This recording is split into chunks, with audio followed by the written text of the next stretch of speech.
I can still hear my mother laughing. That sharp, cruel sound that split through the air the night they dragged me into the living room. My son stood in the doorway, frozen, his small fists clenched. My father's hand was wrapped around my collar, yanking me forward. "Let him watch," my mother sneered. "He needs to see what happens to trash." The first hit blurred my vision. The second made my knees buckle. Blood filled my mouth, warm and metallic. "Character building," my father spat, gripping my hair to keep me upright. "He should see you bleed." I didn't cry, not in front of them, not in front of my son. I locked my eyes on him instead, and promised him, without words, that one day this moment would be theirs to regret. Back then, I thought blood meant family. I was wrong. There was a time I trusted them, even loved them. I used to believe their approval was worth chasing. Their cold nods, their rare smiles. When I had my son, I thought maybe they'd change. They didn't. My father saw weakness in kindness. My mother saw opportunity in pain. They hid their cruelty behind discipline, tradition, teaching lessons. I tolerated it for years. For my son, I swallowed my anger. Until that night. The next morning, I could barely move. My ribs screamed with every breath. My son climbed onto the bed and whispered, "It's okay, Mommy. I'll be strong for us." That was the moment something in me shifted. I stopped being their child. I started being their executioner. I didn't scream. I didn't confront. I planned. The first step was distance. I smiled through my cracked lip, played the obedient daughter, and let them believe they'd broken me. They didn't notice the way I started collecting things. Documents, receipts, whispered statements from neighbors who'd heard the fights. I photographed the bruises, dated every image. The second step was the law. Quietly, I found a lawyer who specialized in domestic abuse and property disputes.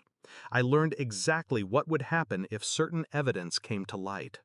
The third step was patience, the kind that tastes like blood because you're biting down on your rage every single day. They slipped. My father bragged to a neighbor about how he kept me in line. My mother left threatening voicemails when I didn't answer fast enough. Little pieces of their arrogance handed to me like weapons.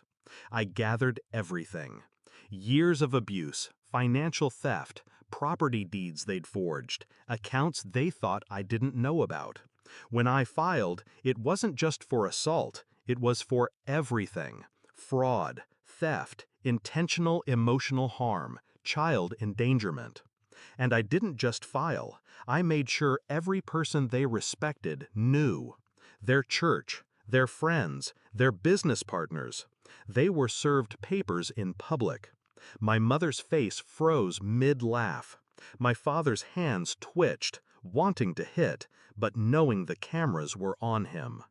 The court dates were slow. I made them slower. Every delay was intentional.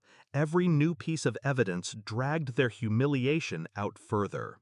I spoke calmly in court, never raising my voice, letting the evidence bruise them in ways I couldn't with my fists.